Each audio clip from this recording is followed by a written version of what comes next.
So hi, nice to meet you. Nice to meet you too. Thank you very much for having me on. You're more than welcome. Would you like to introduce yourself and what you do? Yeah. So my name's Charlie Harper. 20 years old. I'm quite new to to the show business. I've only been doing it two years, so still find out a lot for myself. Um, and then I'm here. so so now I'm excited. It should be good. How did you get started? So I was 4 years old, to be fair. So I used to live in Cyprus. You see all the tribute artists, in the bars on the beach and stuff. And I was like, that's pretty cool, like, and my parents are like, you weren't like Elvis, you're 4 years old. So I was like, I definitely want to have a look. So after like a week or so, like, can we go have a look and whatever? We went and I seen a red jumpsuit and I was like, that's kind of cool. But I didn't really know what it was until got older. And then I went and, heard like Burning Love, Suspicious Minds. And I was like, this is so cool, here in the audience as well.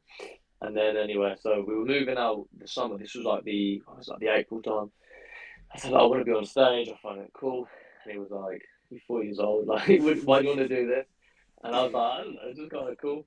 And he said, okay, give me a CD. He said, learn a song off the CD and I'll let you come on stage. So anyway, so like 3 or 4 months passed. I come back out and I learned I don't know, so what, every song on the album. And he was like, oh my gosh, I had little jumpsuit made as well. So I went on, I was like, yeah, this is kind of cool. You stood on the side of the stage and all the little dance moves. Um, Moved back about 3 or 4 years later, and I was like, never doing Elvis again. Like, I'm completely done with it. I think I was having a tantrum. I was like, sell all my Elvis clothes, have some little levers, some GIs. I was like, sell it all. I'm not interested. And then, God, I was like 16. I went back to Cyprus, just on a holiday. And he was like, come back on stage, come watch the show. And I was a bit like, it's not cool. I don't like Elvis. I'm too old for this. I'm into football and girls and whatever.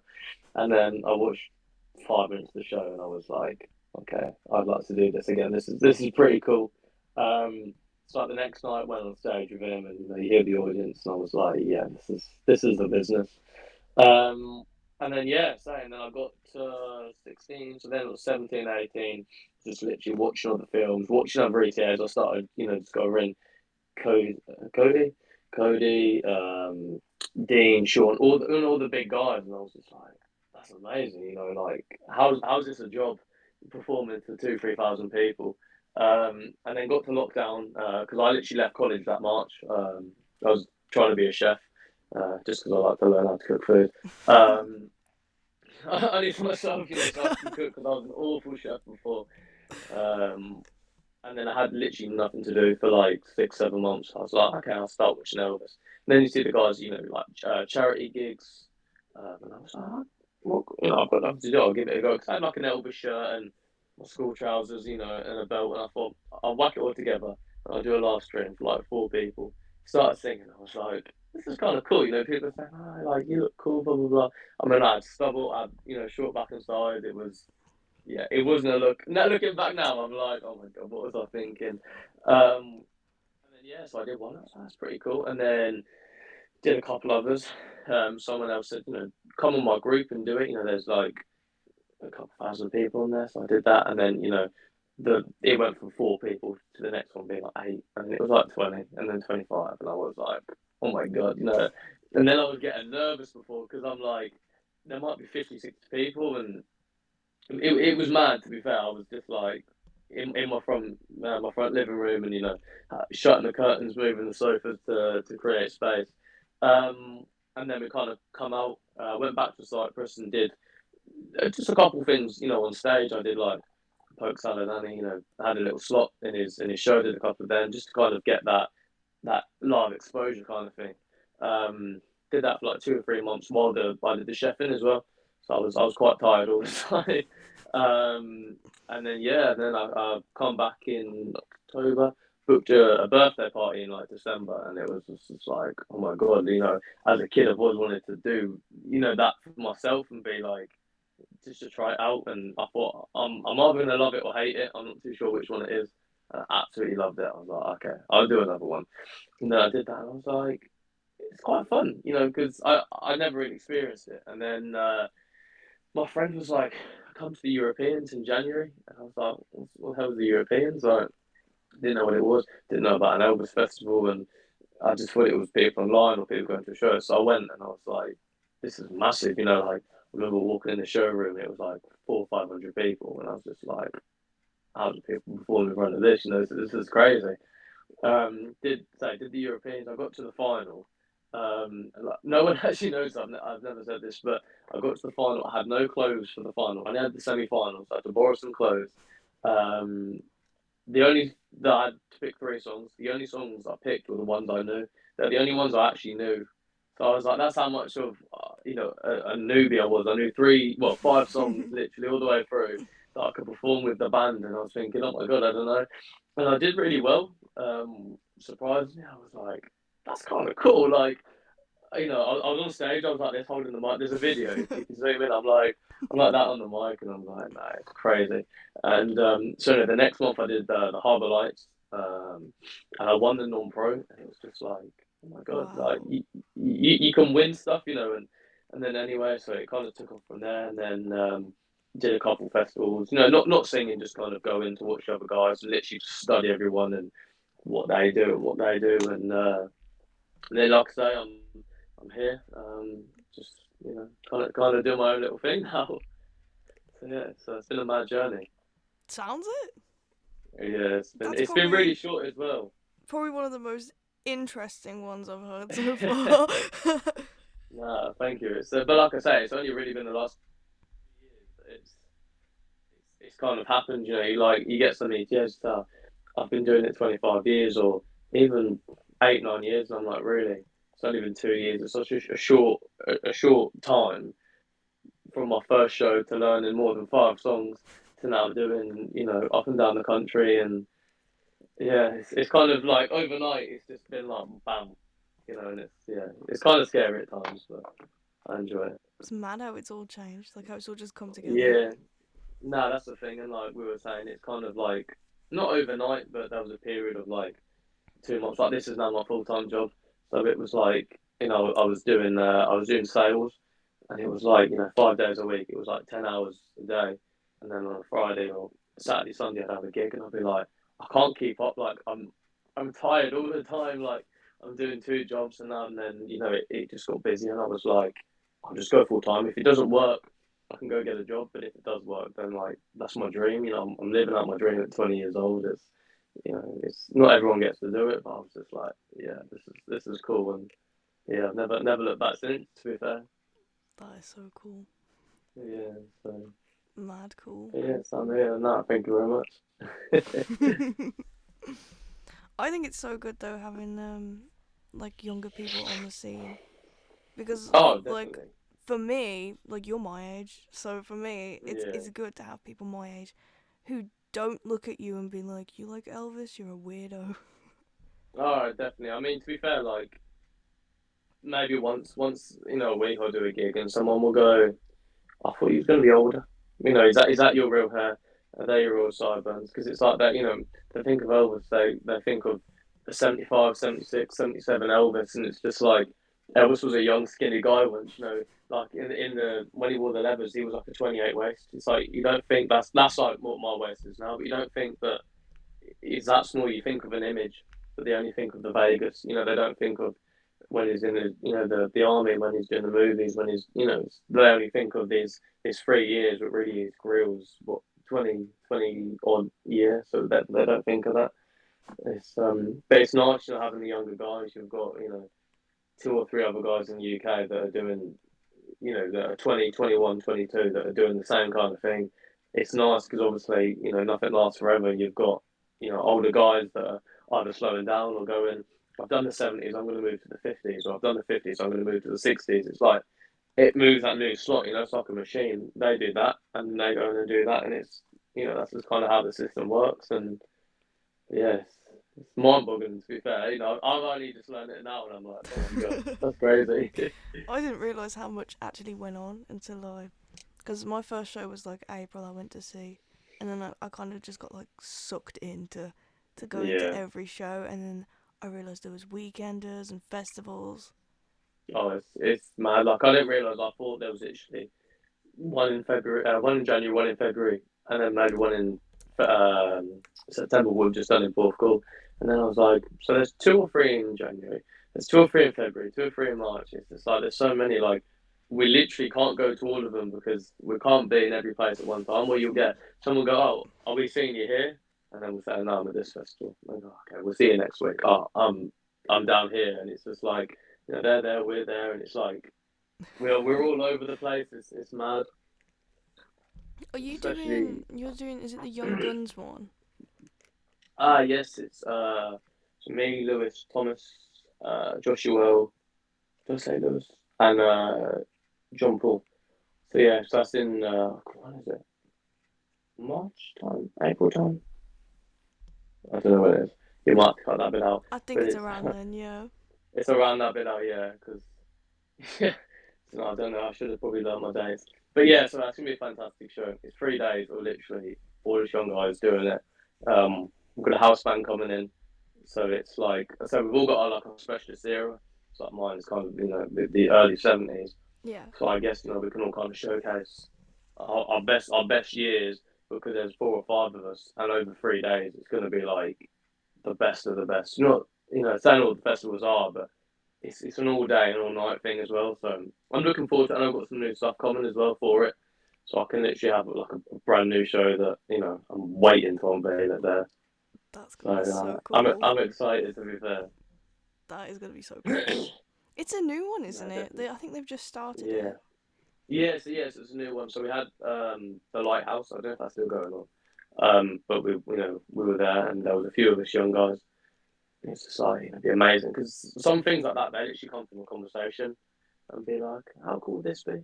And then it comes up and it's just like wow. And you see the poster and you're like, that's gonna be a good weekend. You see the guys on it and you're just like, yeah, that's gonna be good. And it's so we've got quite a few festivals coming up next year. To be fair. So it's I'm excited. They're all different as well. Like I don't know, Porthcawl is definitely I've just done that one and that's a crazy weekend. But then that compared to I don't know another weekend, they're two different. It's a good thing. Nothing's always the same. They're always different. So it's not like you pay for something different every time, and it's not like the same old stuff. It's nice. It's fun. It's refreshing as well. Seeing new guys on there as well. Yeah, I think that So, yeah, definitely. no, definitely. There's a lot going on next year. I was just checking the list of stuff. I mean, are you doing? I think there's what is there Nova Fest and Yes, I'm on Overfest. I'm doing the Europeans in January. I'm doing Harbour Lights. I'm doing King of the Castle. The competitions. Oh god, I'm doing Porthcawl again. Um, Young Guns. I'm trying to think. Lauren does all my management, so she's the brains of everything. So I just kind of go on stage. Everything before that, she sets up. But yeah, I think we worked out. We've got like 10, 11 festivals already booked, but we'll get some that will come in or we haven't announced yet, and it's like that's literally one every month. So bear in mind, 18 months ago, I was going, there are only 2 festivals in the year, and now I'm like, been booked for like 10, 11. It's just like, oh my god, there's so many. It's amazing.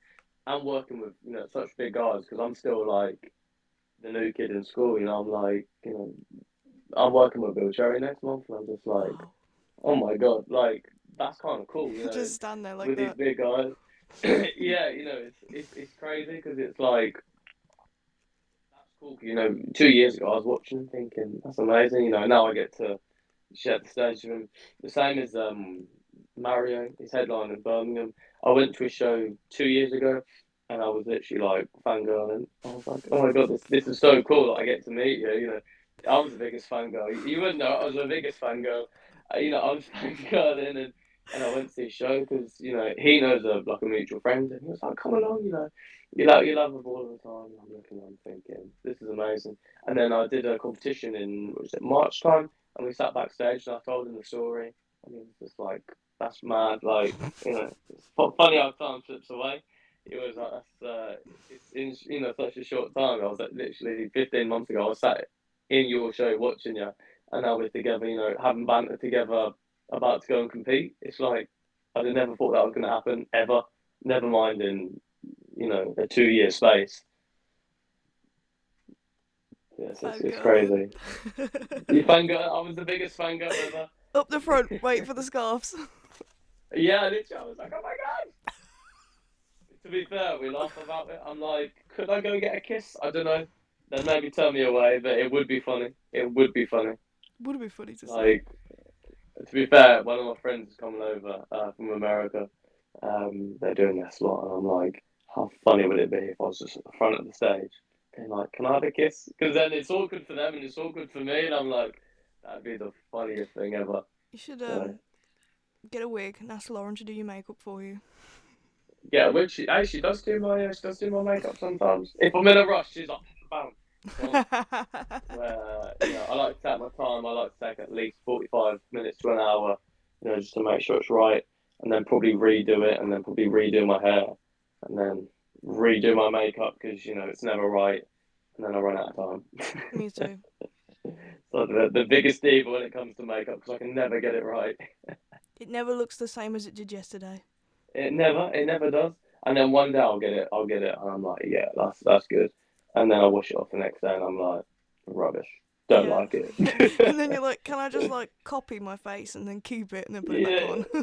if it's good, I'll take a picture and I'll be like, that's what I'm gonna try and replicate the next day. Oh, Oh god. yeah, Definitely, yeah. Though you should dress as a girl. Go up the front. maybe. To be fair, we're laughing weekend. So before we moved house, we found out a load of Lauren's old replicas of Shell stuff. So I put them all on, and she's taking pictures. It was the funniest thing ever. I was like, no way. I was like, if they get leaked, game over. No way can I be out of them. Like, oh my god. Yeah, to be fair, she showed one of the other guys um, some of the pictures, and he was like, "Never living that down." Oh my god, that's it now. That's my career gone straight down. You could do two jobs at once. No, no way. Do It'd like be a funny, but half and no half. way. Jeez, could you imagine the tickets that wouldn't sell? Oh my god, Oh god. funny. Composed, composed. Composed. Not nice and serious. So on the topic of outfits, Okay. what's your favourite jumpsuit? Um, I have a couple. So my favourites eras, that's the way it is. So I love the chain, love the concha, I love the fringe. Like that one behind me there. I didn't where is it? That one. So that's like from February 1970, so it's quite early. I like the earlier stuff. I like the tapestries because he's had like what, four or five in that kind of design. So there's a lot, but I think probably my favourite is the chain, the fringe, or the concha, which I have the chain and the fringe. So maybe one day I'll get the concha as well. But I do love the Burning Love as well. I actually had a Burning Love suit, the red one, which was the first one I ever seen. I did have that last year or 2 years ago. But I sold it because it just didn't look right. Because obviously he was more of a man. Facially he was bigger. Um, so a kid trying to wear that, I don't think it fits. I'd rather wait and it look right rather than trying to squeeze into it and be like, no, it's fine. But at least I can kind of get away with a bit of makeup and puffing my hair out with a suit. So, yeah, I Yeah. love them all though. I could get all of the suits and just look at them. Like every time I get a new suit, I'm like, I love that one. I'll wear that, and then I'll go through stages like I'll wear the same suit for like obviously I'm washing in between, but for like 4 or 5 shows, I'll have the same suit and then I'll go on to a different one. So I try and rotate them because then you don't want all the suits on the same because then you've got some that you don't wear for 3 or 4 months. Because I've got how many have I got now? Like 6 or 7 suits now. So trying to alternate them, it's you can't always wear the same at the same time. But yeah, they're all different because I've got them from 3 different like places. So like I've got some that are heavier, some that are lighter. Like this one here, it's more stretchy. So it's when it's warmer, I don't mind it a bit because you've got that breathing in it. But the ones from AGM, which are from Thailand, they are amazing. I can't lie. They're so heavy. They're made out of the same material as Elvis, Yeah. but the fringe is like when you're wearing it, you're moving around. few times I've been moving, I've been doing this. It's got me right in the face, and I'm like, oh, like, in front of people, and I'm just like, it's so embarrassing. It does look good. Like someone said to me the weekend, they said you put on a jumpsuit and it's like you've got a coat of armor. And it really is. It's like you feel like a superhero. It's like you put it on and you're like, yeah, Yeah. this is cool. And like, I don't know how to describe it unless you wear it, or you're waiting backstage and it's just like, yeah, this is cool. I like them. I think they're all good. They've all got their designs, they've all got their stories, and like even the earlier stuff from '69, like the two-piece Cossacks. I wear them pretty much every show. Um, they're warm, but they're nice, and they've got, I don't know, the black. You got your blue one, you got the white one. I think someone's at the door. You've got so many different designs, and like that one there, like, I'm wearing it tomorrow. It's a two-piece, so it's literally an open jacket. What he wore in '69, he was like perfect. Elvis could have wore anything. He could have wore a bin bag, and you'd be like, yeah, that guy is looking good. That is fashion. I Yeah, made definitely. I made a dress out the same material of Elvis's jumpsuits. Then I Yeah, put all the gems on, and it's like the heaviest thing ever. they are, aren't they? And I'm like, oh They my are. god, why is this so heavy? No, I think I read it was like 11 pounds. Was that like 5 kilos for a normal like suit? But then like the late ones like the peacock and the eagle stuff like that, they were like 25 kilos, 30 kilos. It's just like you're wondering why it's sweating all the time, and it's just like they're so heavy. I read something And somewhere where he'd put one of the capes on, and it was that heavy that it literally pulled him over to the floor. yeah, do you know which one that was? Was it the Aloha one? The lower, yeah. So that they made it like a to the floor, so it was like when it was obviously out, went straight to the floor. But I don't know how heavy it was. Obviously heavier than Elvis. But yeah, they said he put it on and he fell straight back. And this was the day before the live rehearsal. So I had to send it back to I think was it Gene Set or Bill Ballou.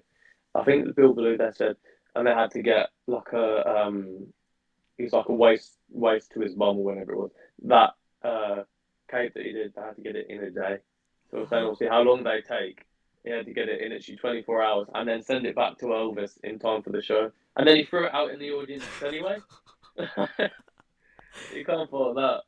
But I love the capes. I was saying so in the week. I want to grow up, so I can fit, a cape suit.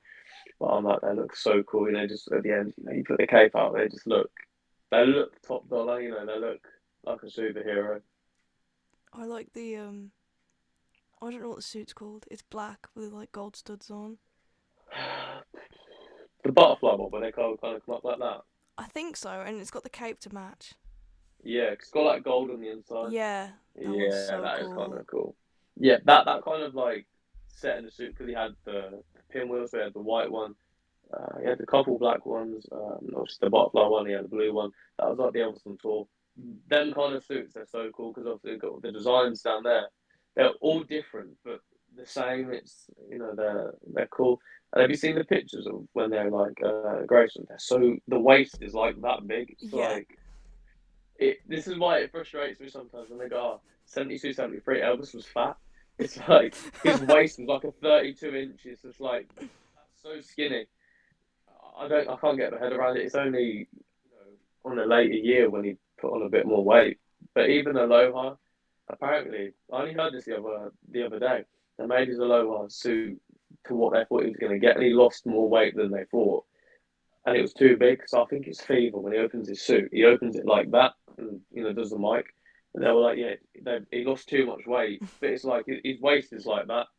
It's not, it's not big. It's yeah, he was a small guy. He was, was a skinny guy for his height because he's only like 6 foot, so it's not like he was like 7 foot and skinny.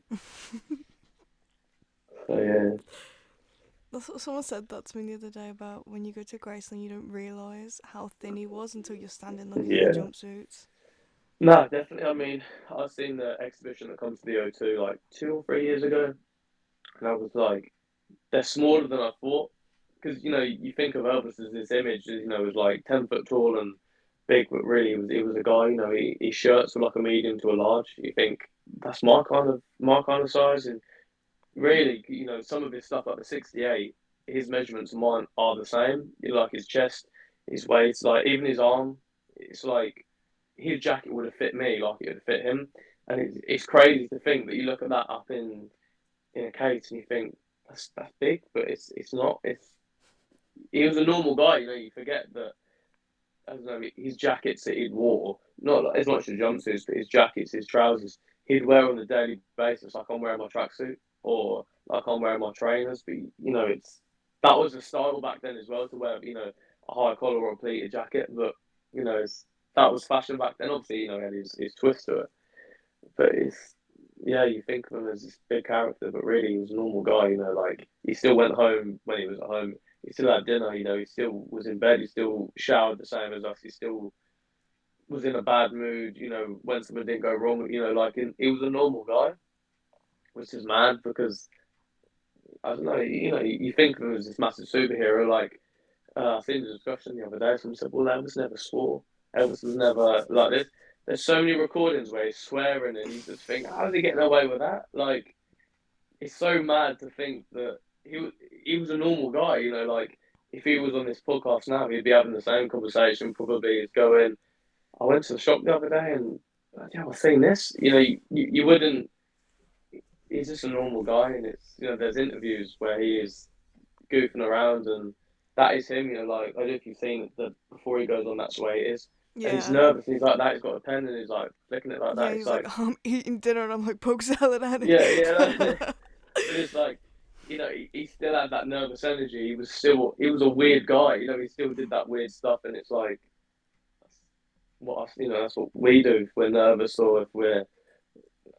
I don't know. He has the same emotions we do. I don't know. I'm not too good with my words on that, but he's a No, normal guy, same as people you as I. put Elvis like up here, like Oh, he's definitely. massive, and he's just a person. That's what It's the thing. it's. I said to I think when I was talking to Thomas the other day, I said to him to imagine that he would have had a twin, and there would have been like Man. two of him in the world. Like Yeah. he doesn't seem Man. well. No, definitely. I mean, to be fair, I was listening to an interview Tom Brown did in America. They say with the Osmond brother. Have you seen it? I think so. Yeah. About he had them as like his brothers. He wanted to help them, and he was saying, "I didn't have my brothers, and I wanted Yeah. my brother. I wanted them to sing, and that's what he had with them. So he, helped design their clothes. He was, do this. This works better. This doesn't work better. It's like the same as that. He's a humble guy. He's like he could have turned around and said, "Do what you're doing. I'm gonna go off and do my own thing." But he wanted to help. Tom Jones. He was his mate, and you think that's his biggest rival. He's coming to Vegas. He's stealing his show. He's like finds it funny. Like there's a thing where he walked behind Tom Jones while he was singing, and everyone's like, "Oh my god, it's Elvis!" And then Tom Jones was like, "What are you doing? Like you're in my show." And he come across again, him with the guys. It's like that's what he was like. He was a funny guy. He did stuff for a joke, and people are like, "That's the funniest thing ever." But that's what he was like. Um, like stories of when he was making movies. Um, like throwing balloons at everyone. I think was it GI Blues or was it Hawaii? I don't know. Was 60, 61 around that time? They got up on all the high roofs of the set with throwing balloons and I stuff down at remember everyone. reading about that. And it's like that's the funniest thing ever. Like there was a trick to be fair that the guy supposed to say. Obviously, he was with Nancy Sinatra, and they kept going in together. And they're going, Frank's coming. It'd be like, oh, okay, look out there, Frank's not there. So he's obviously with her. And they said that they were getting on well. And they go, Frank's coming. Look out, Frank's not there. I think it was Charlie Hodge. And then they'd go, no, Frank's coming. He'd go, okay. And he's like, no, Frank's really coming. He's with his wife. He'd go, okay. And look out the door. I'm not going to knock. And he's like, what? Frank Sinatra. It's like it's like the funniest thing ever. You think, little jokes like that. It's like like you have to be there, but it's like imagine the kind of the banter constantly on set, And we met Priscilla a few months ago. Like me and Lauren had a private meeting with her, and she was telling us, some stuff, and he was just like, he's such a normal guy. Like, he got into bed and he was having these normal conversations, and it's like, you see this massive guy on telly and big personality, but he was still at home. He still had a wife, still had kids. He was still a family man, as you like, and it's you don't see that as much. And she was telling us, some little stuff, and you just think this woman has, she's sat with her, she's had dinner with her, she's been in bed with it, and it's like that's crazy to think that she's telling us these little stories that only she's seen in her eyes. No one's there. It's not on camera. That is just Yeah. from her memory. It's like I sat there fascinated, thinking that's amazing. Like this has happened, and like we're here today talking about it. You think this guy was, we haven't seen Elvis. It was, what 50 years ago, and we're still talking about him. It's like it's crazy to think that the legacy still goes on. It is crazy how like Elvis was never here in our lifetime, but he's such a big important part of our lives. It's nuts.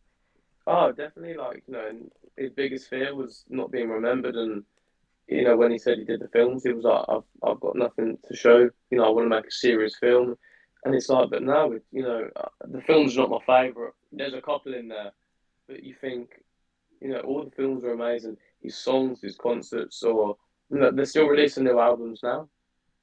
But you haven't seen, it's like Elvis will never die out. We've got kids coming to the shows now. Like Elvis will never die out, and it's amazing because I hope my kids and grandkids will still love Elvis as much as I do. It's massive, to think about it like that, but it really is Same. what it is. I was saying that to my mom yesterday. I was like, if I ever have kids, I'm like, they aren't Elvis fans. They're not my kids. Yeah, yeah. And to be fair, like I did a show obviously the weekend, and I give a little guy. He's probably about 4 or 5 year old. I give him a scarf, and he took it into school like for show and tell. And he was like, "I've got an Elvis scarf," and I'm like, "That's amazing." This kid's like Oh. 5 or 6. You probably got other kids bringing Lego in or FIFA, and he's got an Elvis scarf. It's like that. That is so cool. Like for me, and I'm like that. That's the coolest thing ever because I was like that when I was that age. I was like, "Here's my Elvis Teddy" or "Here's my Elvis CD," and they're like, "Okay, cool." And it's like this. He's got a scarf, and he can keep it forever. Because it's gonna think for him that's probably the closest thing at the moment that he'll get to Elvis or the Elvis movie or Elvis films. It's like he can treasure that, which is kind of cool to be fair. Yeah. Especially when And like you've probably made it a really I guess core memory for him.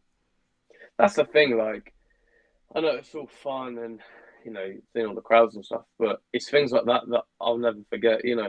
Early when I first started, there was a woman. She said, "Oh, can you sing my boy?" And I always get a request, and I say like, "No, the problem. If I got time, I'll put it in, or if it's in my set list, then I've dedicated to you." So I put it in, and because I love my boy, like that's one of the first songs I ever knew, and I was like, it's a bit of a strange request to be fair. Like you don't normally hear it. It's normally always on my mind, burning love, blah blah blah. So I sang it for her, and she come up like she was crying, and I was like, I can't be that bad, like don't cry. And anyway, so she come up and she just hugged me, and I was just like, thank you for enjoying it. And she was like, oh, my husband died 3 weeks ago, and played that at his funeral the other day, and like that was his favorite song, and I was just like this That woman. is. I was in tears. I was like, oh my god, but like this woman's memory, like I've made her happy, and she's probably now got this memory of someone singing it to her and her husband. You could see it was like she was so sad but happy. It was no, it was mad. Like, but things like that, I enjoy making. I'd rather have that. I'd rather have one person than fully be like over the moon than 10,000 people because it's you create that memory for them rather than you know someone like that who's grew up with Elvis and especially like if they've lost their partner or that song's that's special to them. It's that means a lot because they'll always hold on to that. That'll always be their song. So I sang My Way the other day, and yeah, this woman was in absolute tears, and I thought, my God, what have I done? And I went to speak to her in the break, and she said to me, I haven't heard that song since my husband's funeral, and I'm really sorry, but I had to bloody, leave. And I was like, sorry. It's bloody, it's overwhelming to think like you have the power to do that to someone.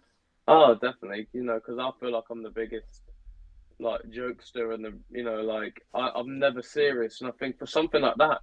I'm like, it hits me. I'm like, oh my God, I've made someone like emotional. Like, even now, I can't get my head around it. I'm just like, it means so much for someone like that. I'm like, I can never say thank you enough, or I can never show my gratitude enough. Just thank you for being here. Never mind, actually enjoying it.